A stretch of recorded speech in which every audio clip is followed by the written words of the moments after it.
रहमान रहीम। हम यहाँ गुल प्लाजा के सामने खड़े हुए हैं और इस वक्त भी आग जल रही है और बुझाई नहीं जा सकी है। ये 23 घंटे से ज़ायद हो गए हैं और ये क्या अफसोसनाक सूरत हाल है कि इस शहर के लोग कभी आग में जलें, कभी गटर में बच्चे गिरें, कभी ट्रॉलरों के नीचे आकर जान दे दें और इस शहर का और इस सूबे का कोई वाली वारिस नहीं है।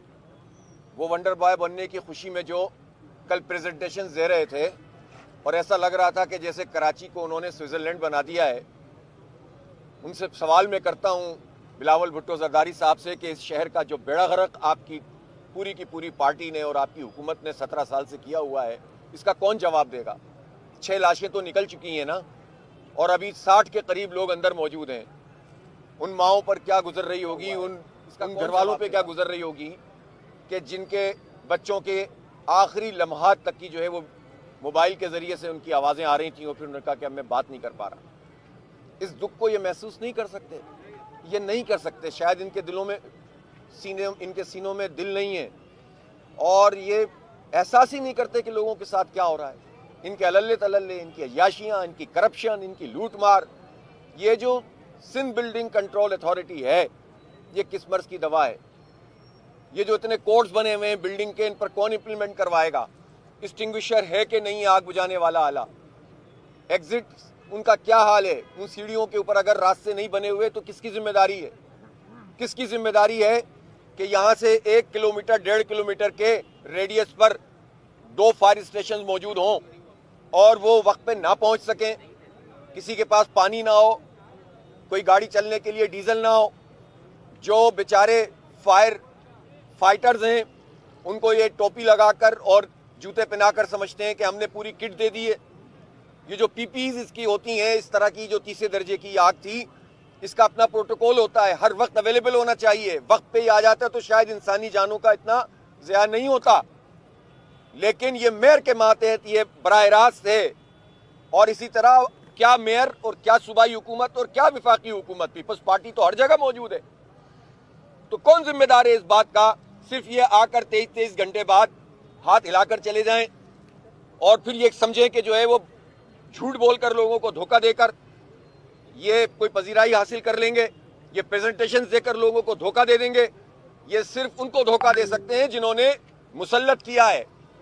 ये सिर्फ उनके आसरे पर ये सारे काम चल रहे हैं। सिस्टम को मुसल्लत किया गया है, सूबे पर लोगों को हमारे सरों पर मुसल्लत किया गया है, जिसके नतीजे में हमारे बच्चे मर रहे हैं और कोई पूछने वाला नहीं है। इस तरह खामोश तमाशाई बनकर हम अपने बच्चों को मजीद नहीं मार सकते। अभी इस वक्त मौका नहीं है क्योंकि अभी अंदर लोग फंसे हुए हैं, लाशें हैं मौजूद।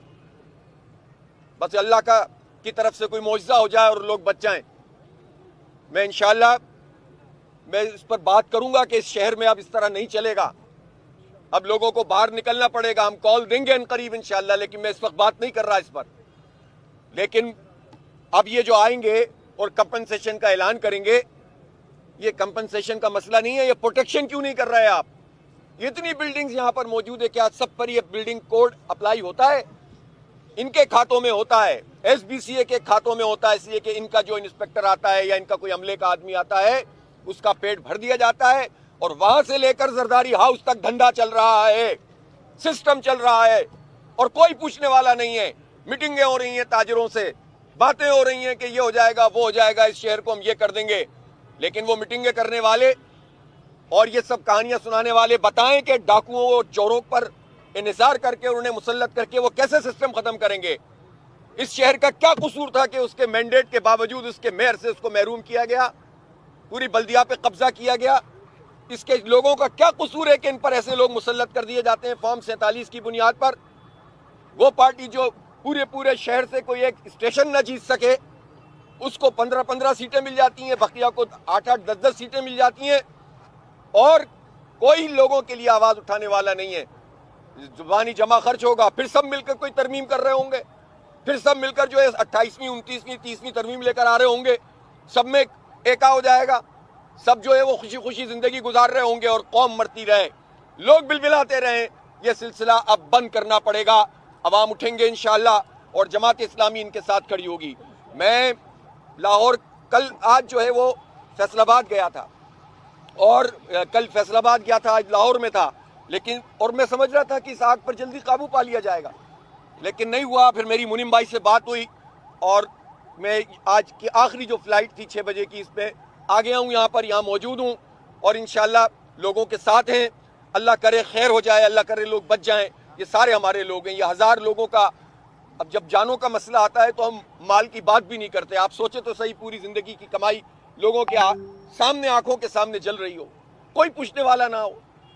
23 گھنٹے بعد اس قبضہ میئر کو توفیق ہوئی ہے یہاں پہنچنے کی، اور وہ بھی لوگوں کا سامنا نہیں کر سکا ہو۔ 18 گھنٹے کے بعد جو سی ایم صاحب آ رہے ہوں اور ابھی تک آگ لگی ہوئی ہے۔ یہ کیا کرنے آئے؟ کتنی گاڑیاں اس وقت استعمال ہو رہی ہیں؟ کیا ٹیکنالوجی ہے آپ کے پاس؟ پیسوں کی کمی نہیں ہے صوبے میں۔ یہ شہر کراچی 98% ریونیو دیتا ہے، سب سے زیادہ ٹیکس دیتا ہے، سب سے زیادہ ایکسپورٹ کرتا ہے۔ یہ شہر کراچی پورے پاکستان کی معیشت میں ریڑھ کی ہڈی رکھتا ہے، کی حیثیت رکھتا ہے۔